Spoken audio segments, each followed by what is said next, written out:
দলিতত্বের কারণেই তারা যে বিপদে তা নয়। সে তো সারা ভারতবর্ষের ৬,৫০০ জাতি গোষ্ঠী সবাই আছে। আজকে এই মানুষগুলো দেশ ভিখারি হতে যাচ্ছে। বরণের পরে করব ভেবেছিলাম, কিন্তু আমরা পত্রিকা উদ্বোধনটা আগে করে নেব। এই কারণের জন্যই আমাদের মধ্যে দুজন সদস্য এসে উপস্থিত হয়েছেন সুদূর আসানসোল থেকে, রাজীব শ্রাবণ।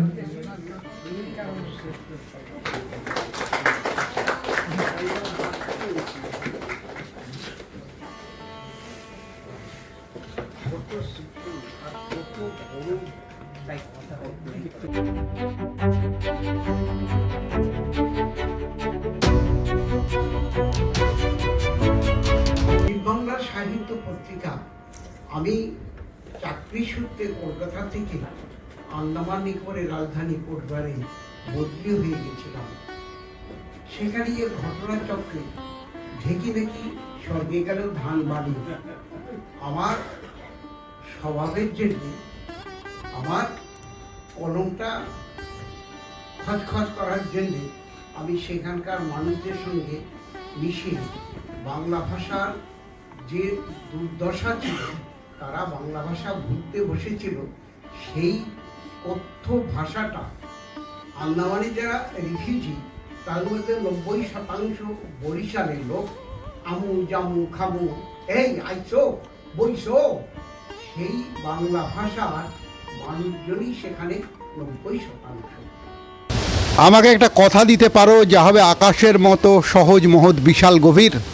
আজকে দলিত সাহিত্য নিয়ে আলোচনা হচ্ছিল দ্বীপ প্রকাশ দ্বীপ বাংলার পত্রিকার উদ্বোধনী অনুষ্ঠানে।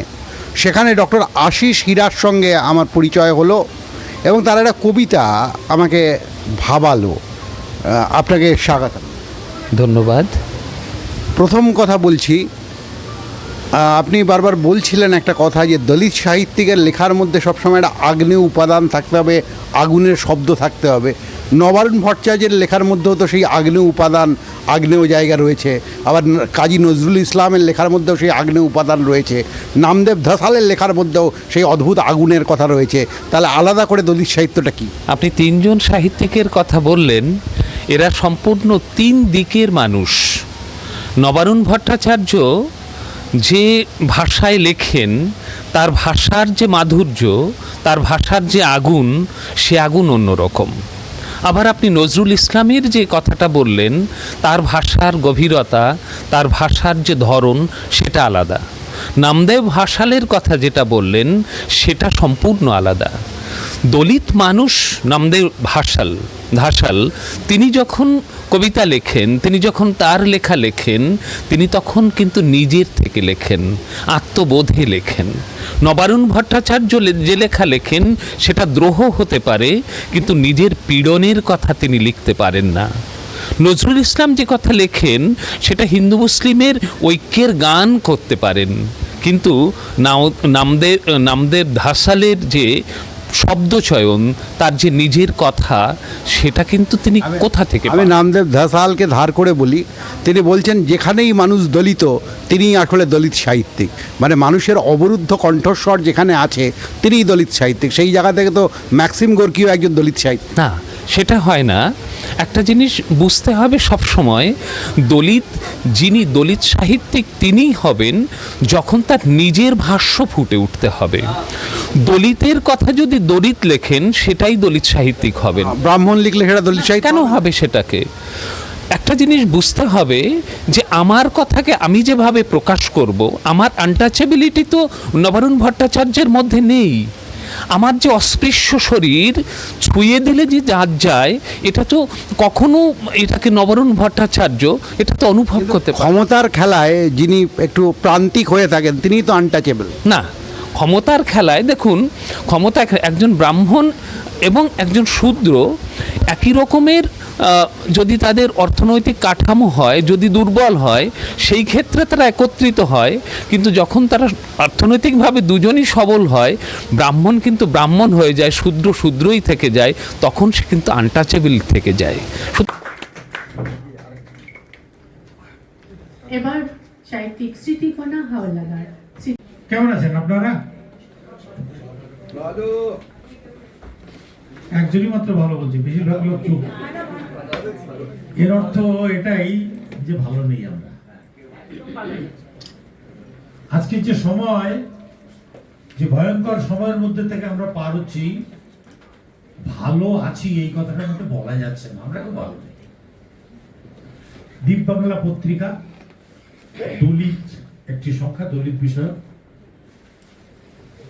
সেটা নিয়ে অনুষ্ঠান, পুরো হলঘরটা দলিতময় হয়ে গেছে।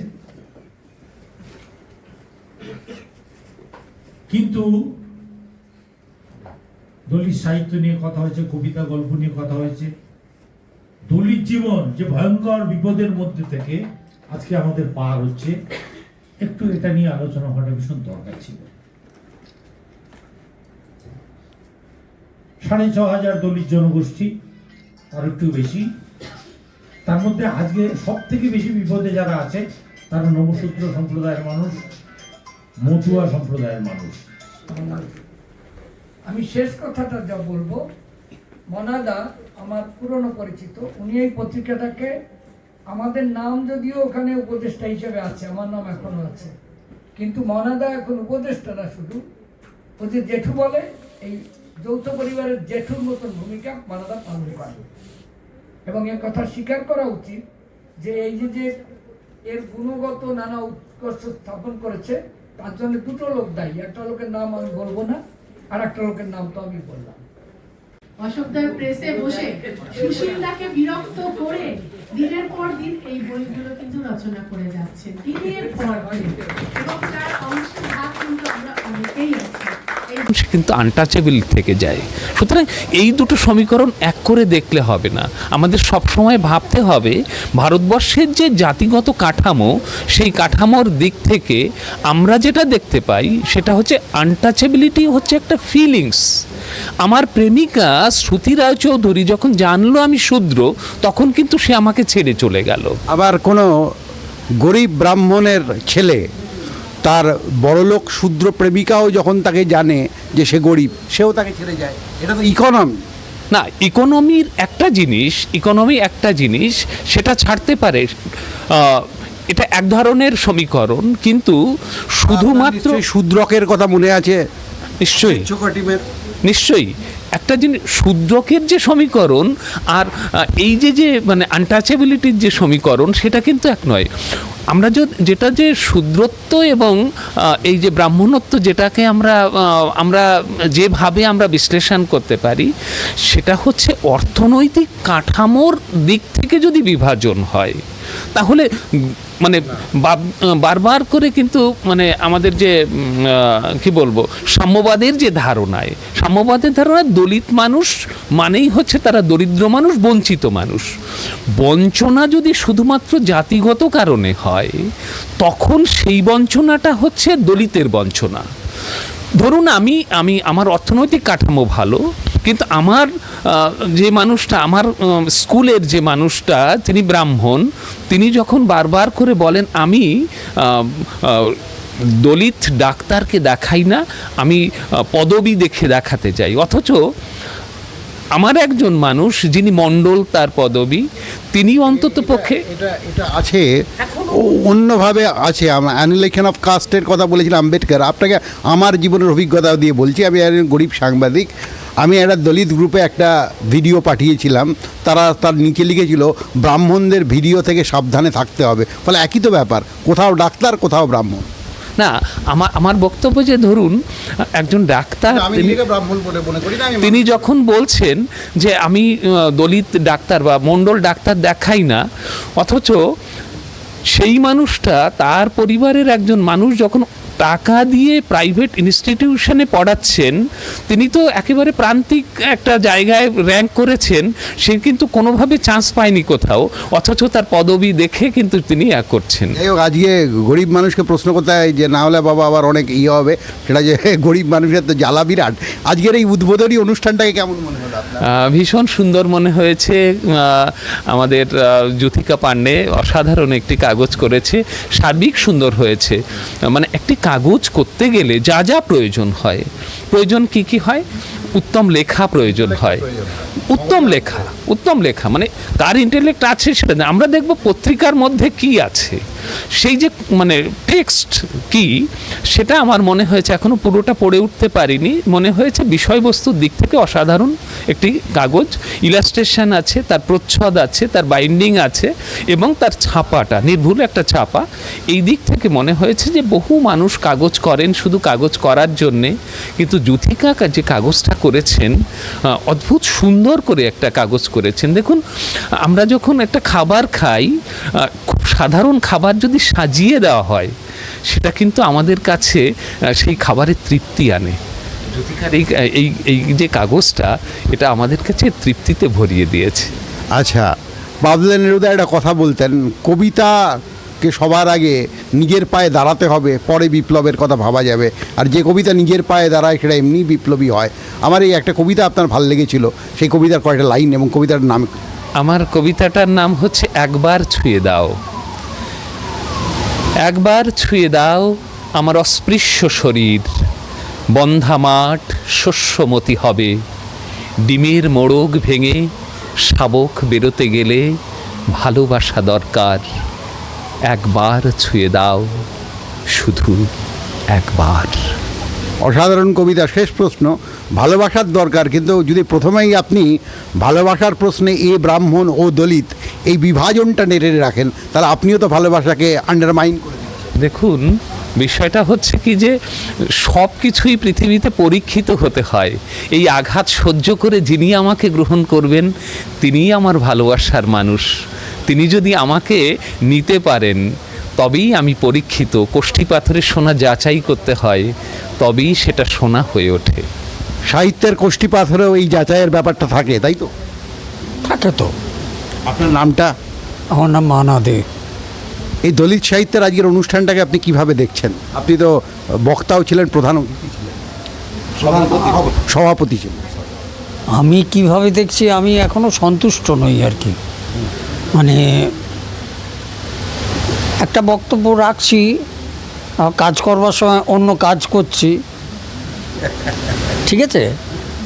এই যেমন ওই ব্রাহ্মণ শূদ্র এসব উদাহরণ দিচ্ছিলেন না, ভজকট সব কম্প্রোমাইজের লোক, একদম ঠিক না, এখনও ঠিক হয়নি। এবং প্রাতিষ্ঠানিক যে দলিত চর্চা আমরা দেখছি, যারা সরকার কেন্দ্রিক, তারা মনে করে আমার সরকারটাই ভালো, বাদবাকি সবাই খারাপ। এই প্রাতিষ্ঠানিক দলিত চর্চাটাকে আপনি কী বলবেন? আমাদের পাড়া সবসময় ভালো। আমার কন্যা আদিবাসী অধ্যুষিত অঞ্চলে বাঁকুড়া শালতোড়ায় নেতাজি সেন্টিনারি কলেজে পড়ান।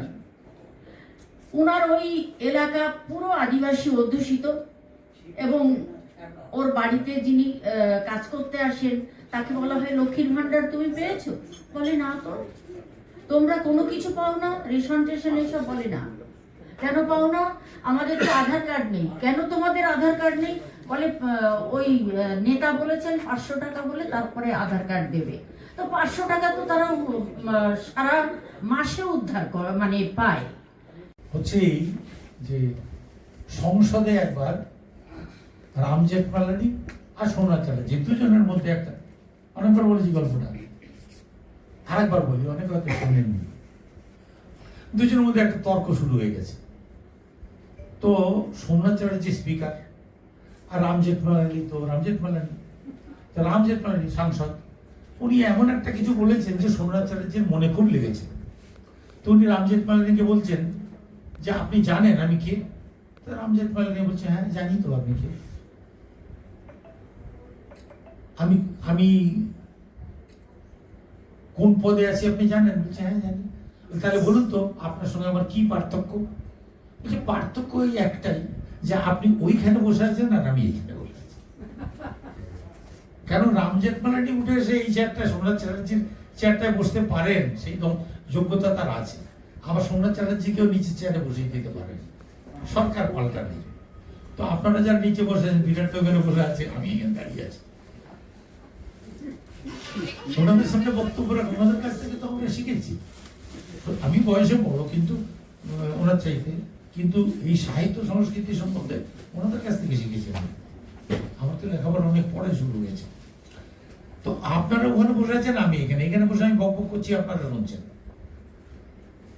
কিন্তু আপনারা যে কেউ আমাকে বলতে পারেন, মনোযোগ ব্যাপারে তুমি একটু নেমে দাঁড়াও, আমি এখানে বসবো, আর তুমি যেটা বলছো সেটা আমি তোমার থেকেও ভালো বলবো, এটা পারেন। ধরবেন মাইক, দেখবেন, ওনাকে 2 ঘন্টা সময় দেবে, উনি কি সুন্দর বলেন। তো ফলে আপনাদের সবারই ক্ষমতাটা আছে, আপনারা বলতে পারেন। কিন্তু বলার বিষয় আমার এই একটা কথা, আজকে দেখুন এই যে জায়গায় দাঁড়িয়ে আমরা অনুষ্ঠান করছি, দলিত সাহিত্য একাডেমির অনুষ্ঠান করছি, ঠিক মাথার উপরে যে ভবনটা, ওইখানে এক অনুষ্ঠানে আমার গল্প মাঝখানে বন্ধ করে দেওয়া হয়েছিল, পড়তে দেওয়া হয়নি অনেক দিন আগে। আর সেইখানে দাঁড়িয়ে আমরা স্বগর্জনে বলছি আমরা দলিত। সে কোন এক কবিতা আছে না, দলিতরা আসছে জায়গা ছাড়ো, আজকে আমাদের জন্য জায়গা ছাড়তে হয়েছে, আমরা লড়াই করে সেই জায়গাটাকে কবজা করেছি। হ্যাঁ,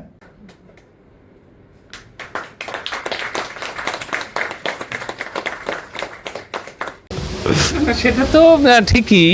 দেখুন, এবং আপনি- বিষয়টা হচ্ছে কি, একটা জিনিস ভাবতে হবে, দলিত সাহিত্য একাডেমি যখন গঠন হয় তখন বাংলা সাহিত্যের একজন বিশিষ্ট মানে লেখক তিনি দাবি করেছিলেন যে একটা ব্রাহ্মণ সাহিত্য একাডেমি গঠন করতে হবে, অথচ তাদের লেখার জায়গার 3000-4000 বছর ধরে যে সাহিত্য গোষ্ঠী মানে যে মানুষগুলো লিখতে শুরু করেছেন তাদের ওকে প্লিজ ব্রাহ্মণ দলিতে আনবেন।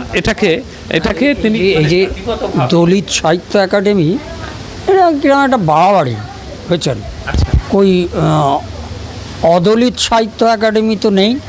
না, তিনি তো সেটা দাবি করেছিলেন, তার তো প্রয়োজন নেই, প্রয়োজন কার? ব্যাপার হলো যে এমনি সাহিত্য একাডেমিতে শিক্ষিত লোকেরা মাথা হয়ে থাকুক, দলিতদের যে সাহিত্য আছে ওই একই একাডেমিতে সেই এক্সপার্টদের, সেই জ্ঞানী গুণীদের, দলিত সাহিত্য যারা বোঝেন তাদেরকে রাখার দরকার। হিসাব নিয়েছেন বাংলা একাডেমিতে হিসেব করে দেখেছেন, ধরুন 800-র মতন আসে, মানে এই বছর 800-র মতন এসছে। এক মিনিট, লাভ নেই। যতজন মানুষ, 1000-এর মতো মানুষ কবিতা পড়েছে, তো দলিতের সংখ্যা খুব কম নেই যাদের এখানে জায়গা পেয়েছে। কজন দলিত জায়গা পেয়েছে? সে তো ভারতবর্ষে কজন মুসলমানকে বাংলা একাডেমিতে কবিতা পড়তে ডাকা হয়? সেটাও তো অন্যায়। এই যে তার যে জায়গাটা, সে যদি যোগ্য হয়ে ওঠে তাকে আমি জায়গা দেব না কেন? মনোরঞ্জন ব্যাপারীর গল্প থামিয়ে দেওয়া হয়েছিল, সেই থামিয়ে যদি দেওয়া হয়ে থাকে তাহলে তার প্রতি অবিচার হয়নি? যদি হয়ে থাকে তাহলে তার প্রয়োজন নেই। এটা দলিত একাডেমি কারোর গল্প থামিয়ে দেয়নি তো। কেন দলিত একাডেমি থামিত? দলিতের জন্যই এটাকে করেছে, সুতরাং দলিতের তো থামানোর প্রশ্নই নেই। ফলে আমরা তো অন্য কাউকে এন্ট্রি দিইনি। একটা ইন্টারেস্টিং আলোচনার মধ্যে আমরা গেলাম। আজকেই যে সমস্ত প্রশ্নের আমরা উত্তর পেয়ে যাব এমন নয়, কিন্তু এই দুজন বর্ষিয়ান মানুষ, ধীমান সম্পন্ন মানুষ আমাদের বোঝালেন শতপুষ্প বিকশিত হওয়ার কথা এবং শত আগাছার নির্মূল হওয়ার কথা, তাই তো? একদম ঠিক। তো আমরা যখন 80 সালে প্রথম লেখালেখি জগতে আসি, এখানে যখন ঢুকতাম, নিজের নাম পরিচয় প্রকাশ করতাম না, লুকিয়ে লুকিয়ে ঢুকতাম, মাথা নিচু করে। কেউ যদি চিনে ফেলে দলিত, তাহলে কি না কি অপমান করে। উপরে যে গল্পটা পড়ছিলাম, সেই গল্পটা ওইটা ছেড়ে দেখি, সময় পার হয়ে গেছে না গল্পটা। গল্পের বিষয়টা হচ্ছে যে একজন দলিত মানুষ প্রত্যন্ত অঞ্চলে থাকে, বাবার মুখে শুনেছে সে যে আমার ঠাকুরদা অমুক মন্দিরটা তৈরি করেছিলেন, মাথায় করে পাথর বইয়েছিলেন আমার বাবা। তো সেই মন্দিরটা কেমন দেখার জন্য সেই দলিত মানুষটা মন্দিরে এসছে। তো পুরোহিত দ্বার আটকে দাঁড়িয়ে আছে, ভিতরে ঢুকতে দেবে, কারণ কি ওর চেহারা এত কালো কালো, দেখলেই তো বোঝা যাচ্ছে যে উচ্চবর্ণ সমাজের কেউ নয়, নিম্নবর্ণ মানুষ, তাই তাকে ঢুকতে দেবে না। কিন্তু পূজারী তো শক্তিতে পারবে না ওর সঙ্গে, বুদ্ধি দিয়ে আটকাতে হবে। তখন ওকে বলছে যে ভাই, এই মন্দিরে তুমি এক্ষুনি ঢুকতে পারবে না, এই মন্দিরে ঢুকতে গেলে কিছু যোগ্যতা অর্জন করতে হয়, তুমি যোগ্য হয়ে আসো, তোমাকে মন্দিরে ঢুকতে দেবো, এখন তুমি অযোগ্য। তো যোগ্যতা অর্জন করতে হলে কি কি করতে হবে? পুরোহিত কিছু কিছু কথা তারা বলে দেয়, এইটা করতে হবে, ওইটা করতে, সংস্কৃত শিখতে হবে, অমুক করতে হবে, তমুক করতে হবে, কতগুলো বলে দেয়। তো সেই অনার্য মানুষটা, নমশূদ্র মানুষটা, নিম্নবর্ণ মানুষটা, চন্ডাল মানুষটা, নিশাল মানুষটা, যা হোক যে কোনো পরিচয়, সে চলে যায়।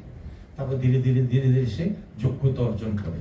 তার শরীর থেকে যোগ্যতা অর্জন হলে যা হয়, শরীর থেকে দ্যুতি বেরোতে আরম্ভ করে, চোখের আলো বেরোতে আরম্ভ করে, অটোমেটিক বেরোয়। যদি মানুষ কোনো যোগ্য হয়ে ওঠে তাহলে তার ওরকম বেরোয়। বিরাটটাকে দেখেন, নমো পরিবারের আমিও নমো, আমিও নমো, দেখেন দ্যুতি বেরোচ্ছে কিনা, বেরোচ্ছে কিনা, বেরোচ্ছে কিনা, বেরোয়।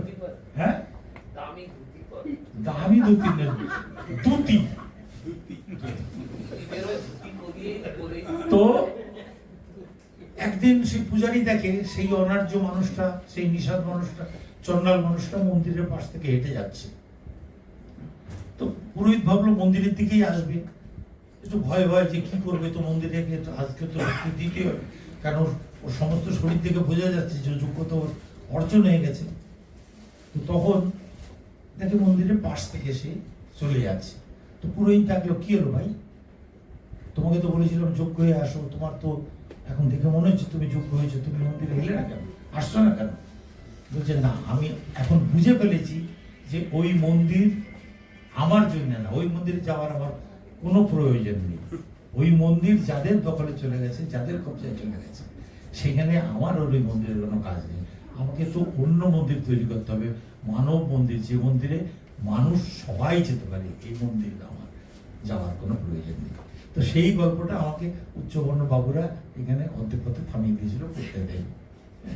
সদস্যদের বলবো প্রত্যেকের হাতে পত্রিকাটিকে উল্টো করে দিতে হবে, উল্টো করে দেবেন। আমি 1 2 3 বলার পরে পত্রিকাটিকে সোজা করবেন। আমরা